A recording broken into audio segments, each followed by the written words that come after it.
ಎಲ್ರಿಗೂ ನಮಸ್ಕಾರ. ಇವತ್ತೊಂದು ವಿಷಯದ ಬಗ್ಗೆ ಮಾತಾಡ್ತಾ ಹೋಗೋಣ. ಈಗ ಮಕ್ಕಳುಗಳನ್ನ ಕರ್ಕೊಂಡು ನಮ್ಮ ಅಕಾಡೆಮಿಗೆ ಬರ್ತಾರೆ, ಅಥವಾ ನಮ್ಮ ಕಲೆ ವಿಚಾರ ಅಂತ ಬಂದಾಗಲೂ ಬರ್ತಾರೆ, ನಾನು ನೋಡಿದ್ದೀನಿ. ಸೊ ಅವ್ರು ಬಂದು ಮೊದಲನೇ ಕ್ವಶನ್ ಏನಪ್ಪ ಕೇಳ್ತಾರೆ, ನೀವು ಟಿ ವಿ ಶೋಸ್ ಮಾಡಿಸ್ತೀರಾ? ಮೊದಲನೇ ಕ್ವಶನ್. ಆಯಿತು, ಅದಕ್ಕೆ ಉತ್ತರಗಳನ್ನ ಕೊಡ್ತೀರಿ. ನೀವು ಸ್ಟೇಜ್ ಪ್ರೋಗ್ರಾಮ್ ಕೊಡ್ತೀರಾ? ಹೌದು. ಸೊ ಮಕ್ಕಳೇನು ಕಲಿತೇ ಇರಲ್ಲ, ಆ ಮಕ್ಕಳು ಏನು ಏಜು ಅಂತ ಗೊತ್ತಿರಲ್ಲ. ಆದರೂ ಪೇರೆಂಟ್ಸ್ಗಳು ಬಂದು ಕೇಳೋ ಮೊದಲನೇ ಕ್ವಶನ್ನು, ಆ ಮಗುನ ನೀವು ಎಲ್ಲಿ ಕರ್ಕೊಂಡು ಹೋಗ್ತೀರಿ ಅಂತ. ನೀವು ಹೆಂಗಿರ್ತದೆ ಅದು ಅಂತ ಅಂದರೆ, LKG ಕರ್ಕೊಂಡು ಹೋದ ತಕ್ಷಣವೇ ನೀವು ಸ್ಕೂಲಲ್ಲಿ ಹೋಗ್ಬಿಟ್ಟು ನನ್ನ ಮಗನ IAS ಮಾಡಿಸ್ತೀರಾ, ನನ್ನ ಮಗನ ನೀಟ್ ಮಾಡಿಸ್ತೀರಾ, ನನ್ನ ಮಗನ ಮೆಡಿಕಲ್ ಮಾಡಿಸ್ತೀರಾ, ನನ್ನ ಮಗನ JEE ಓದಿಸ್ತೀರಾ ಅಂತ ಕೇಳಿದಾಗ ಮಗುಗೆ ಫಸ್ಟು ಏನು ಬೇಸಿಕ್ ಬೇಕೋ ಅದನ್ನು ಕೊಡಬೇಕು. ಮಕ್ಕಳಿಗೆ ಅವ್ರಿಗೆ ಅರ್ಥ ಆಗೋ ರೀತಿಲಿ ಪಾಠ ಮಾಡಬೇಕು ಮೊದಲು. ಫಸ್ಟ್ ಅದು ಅವ್ರಿಗೆ ಎಡಗಾಲ ಯಾವುದು ಬಲಗಾಲ ಯಾವುದು ಅಂತಲೇ ಗೊತ್ತಿರಲ್ಲ. ಫಸ್ಟ್ ಒಂದು ಕೇಳೋದೆ ಇರಲಿ, ಅದೊಂದು ಕಡೆ ಆದಮೇಲೆ ಇನ್ನೂ ಕೆಲವರು ಬರ್ತಾರೆ. ಆ ಮಗುಗೊಂದು 3 ವರ್ಷ 4 ವರ್ಷ ಇರುತ್ತೆ. ಸರ್ ನೀವು ಯಾವ್ಯಾವುದು ಇದರಲ್ಲಿ ಆಡಿಸ್ತೀರಾ ಸರ್, ಯಾವ್ಯಾವ ಸ್ಟೇಜಲ್ಲಿ ಆಡಿಸ್ತೀರಾ, ಹೆಂಗಿರ್ತದೆ ಅಂತ ಅಂದರೆ, ಇವಾಗ ನಾಳೆ ಬೆಳಗ್ಗೆ ನೀವು ಮಗು ಒಲಿಂಪಿಕ್ ಆಡಬೇಕು, ಆ ರೀತಿ ಕ್ವಶನ್ಗಳನ್ನ ಕೇಳ್ತಾರೆ. ಇನ್ನೂ ಒಂದಷ್ಟು ನೋಡಿದ್ದೀನಿ. ಅವನು ಹೆಂಗಿರ್ತಾನೆ ಅಂದರೆ ಕೋಡಂಗಿ ಇದ್ದಂಗೆ ಇರ್ತಾನೆ, ಅವನು ಮನ್ಮಥನ ಪಾತ್ರ ಮಾಡಬೇಕು. ಅವನಿಗೆ ಇನ್ನೂ ಈ ಶ್ರುತಿನೇ ಹಿಡಿಯೋಕ್ಕೆ ಬರಲ್ಲ ಅಂಥವನು, ಸರ್ ನಾನು ಕೃಷ್ಣನ ಪಾತ್ರ ಮಾಡಬೇಕು ಅಂತಾನೆ. 25 kg ಇರ್ತಾನೆ, ನಾನು ದುರ್ಯೋಧನ ಪಾತ್ರ ಮಾಡಬೇಕು, ಭೀಮನ ಪಾತ್ರ ಮಾಡಬೇಕು ಅಂತ ಬರ್ತಾರೆ.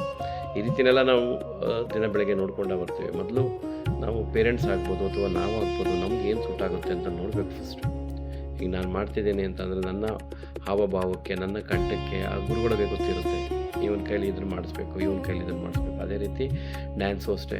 ಮಕ್ಕಳು ಫಸ್ಟು ಕ್ಲಾಸ್ಗೆ ಅಡ್ಮಿಷನ್ ಮಾಡಬೇಕು. ಆಮೇಲೆ ಇನ್ನೊಂದು ಹೇಳ್ತಾರೆ, ಒಂದು 6 ತಿಂಗಳು ಕರ್ಕೊಂಡು ಬರ್ತಾರೆ, ಅಥವಾ ಒಂದು 3-4 ತಿಂಗಳು ಕರ್ಕೊಂಬರ್ತಾರೆ. ಆಲೇ ಬರ್ತಾರೆ, ಸರ್ ನನ್ನ ಮಗು ಡ್ಯಾನ್ಸ್ ಕ್ಲಾಸ್ ಸೇರಿಸಿದ್ಮೇಲೆ, ಟೈಕೊಂಡೋ ಸೇರಿಸಿದ್ಮೇಲೆ ಮಾರ್ಕ್ಸ್ ಕಡಿಮೆ ಆಗ್ಬಿಟ್ಟಿದೆ ಸರ್.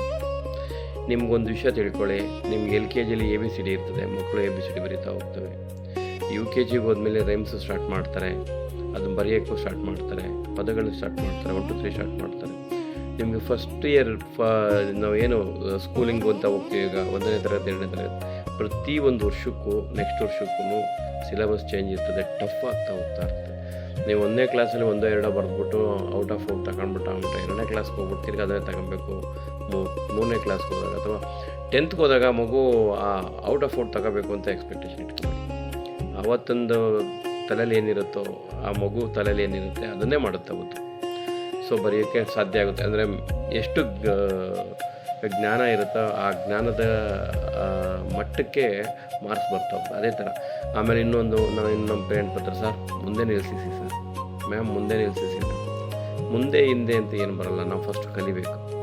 ಅಟ್ಲೀಸ್ಟ್ ಹಿಂದೆ ಆದರೂ ಇದ್ದರೆ ಹೇಳಲ್ವಾ, ದೊಡ್ಡವರು ಹೇಳ್ತಾರೆ, ಮುಂದೆ ಇದ್ದನು ಬರೀ ಪಾಠವನ್ನು ಮಾತ್ರ ಕೇಳ್ತಾನೆ, ಹಿಂದೆ ಇರೋನು ಪ್ರಪಂಚ ನೋಡ್ತಾ ಇರ್ತಾನೆ ಅಂತ. ಹಾಗಾಗಿ ಮುಂದೆ ಇದ್ದರೆ ಅವ್ನು ಮಿಸ್ಟೇಕ್ ಮಾಡೋ ಚಾನ್ಸಸ್ ಜಾಸ್ತಿನೇ ಇರುತ್ತೆ.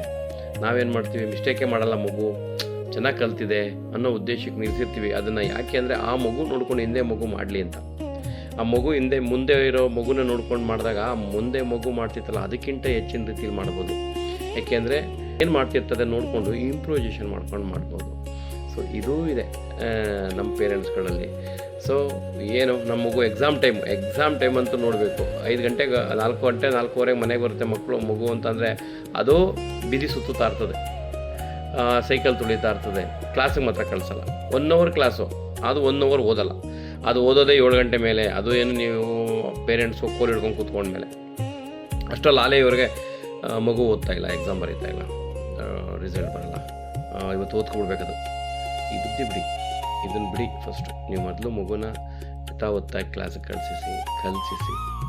ಸೊ ಅದು ಮಾಡಲಿ, 1 hour ಕಲೀಲಿ. 1 hour ಕಲಿತಾಗ ಆ ಮೈಂಡ್ ಫ್ರೆಶ್ ಆಗಿರ್ತದೆ, ಮತ್ತೆ ಹೋಗುತ್ತೆ, ಕೂತ್ಕೊಳ್ಳುತ್ತೆ, ಓದುತ್ತೆ. ಇಲ್ಲ ಅಂತಂದರೆ ಅದು ಮೊಬೈಲೋ, TVನೋ, ಸೈಕಲ್ಲೋ, ಇನ್ನೊಂದು ಮತ್ತೊಂದು ಏನೋ ಒಂದು ಮಾಡ್ತಾನೆ ಇರುತ್ತೆ. ಸೊ ಹಾಗಾಗಿ ಅದನ್ನು ಕೂಡ ಮಕ್ಕಳನ್ನ ನೋಡ್ಕೊಳ್ಳಿ. ಎಲ್ಲರೂ IAS ಆಫೀಸರ್ ಆಗೋಲ್ಲ, IPS ಮಾಡೋಕ್ಕಲ್ಲ, IFS ಮಾಡೋಕ್ಕಾಗಲ್ಲ. ಸೊ ಆದರೆ ಈ ಸ್ಪೋರ್ಟ್ಸು ಅಷ್ಟೇ, ಎಲ್ಲರೂ ಒಲಿಂಪಿಕ್ ಆಡೋಕ್ಕಾಗಲ್ಲ, ಎಲ್ಲರೂ ಅದು ಆಪರ್ಚುನಿಟಿ ಇದೆಯಲ್ಲ, ಅದು ಡ್ಯಾನ್ಸ್ ಆಗ್ಬೋದು. ಮಕ್ಕಳು ಕಲೀಲಿ, ಅವ್ರ ಹಾವಭಾವಗಳು ಚೇಂಜ್ ಆಗ್ತದೆ. 4 ಮಕ್ಕಳನ್ನ ನೀವು ಸ್ಕೂಲಲ್ಲಿ ಹೋಯ್ತು ಅಂದರೆ ಬರೀ ಪಾಠದ ಬಗ್ಗೆ ಜ್ಞಾನ ಇರುತ್ತೆ, ಪಾಠವನ್ನೇ ಓದಬೇಕು ಅಂತೇಳಿ ಇದು ಅದು ಅನ್ನೋ ಥರ ಇರುತ್ತೆ. ಈಗ ಮ್ಯಾಮ್ ಏನು ಹೇಳ್ತಿರ್ತಾರೆ, ಟೀಚರ್ಸ್ ಏನು ಹೇಳ್ತಿರ್ತಾರೆ ಅಂತಲೇ ಫಾಲೋ ಮಾಡೋದು. ಬಟ್ ನಿಮ್ಗೆ ಡ್ಯಾನ್ಸ್ ಕ್ಲಾಸ್ ಬಂದಾಗ ಒಂದು ಫಿಸಿಕಲ್ ಎಕ್ಸಸೈಸ್ ಆಗ್ತಾ ಇರ್ತದೆ, ಒಂದು ಹಾಡನ್ನು ಕೇಳ್ತಾ ಇರ್ತದೆ, ಅದರಿಂದ ರಿಫ್ರೆಶ್ ಆಗ್ತಾ ಇರ್ತಾರೆ. ಅಲ್ಲಿ ವಿಧವಾದಂಥ ಮಕ್ಕಳಿರ್ತಾರೆ, ಅಂದರೆ ಬೇರೆ ಬೇರೆ ಸ್ಕೂಲ್ಗಳ ಮಕ್ಕಳುಗಳಿರ್ತಾರೆ, ಅವ್ರ ಹತ್ರ ಇಂಟ್ರ್ಯಾಕ್ಟ್ ಆಗ್ತಾ ಹೋಗ್ತಾರೆ. ಸೊ ಹೊಸದೊಂದು ಏನೋ ಒಂದು ಕಲಿತಾ ಹೋಗ್ತಾ ಇರ್ತಾರೆ. 1 ಅವರು ನೀವು ಪ್ರತಿದಿನ ಮಕ್ಕಳಿಗೆ ಕೊಡಬೇಕು ಟೈಮು. 1 ಅವರ್ ಕೊಟ್ಟಾಗಲೇ ಆ ಮಕ್ಕಳು ನಿಮಗೆ ಏನಾದರೂ ಒಂದು ಹೊಸದೊಂದು ಕಲೀಲಿಕ್ಕೆ ಸಾಧ್ಯ ಆಗುತ್ತೆ.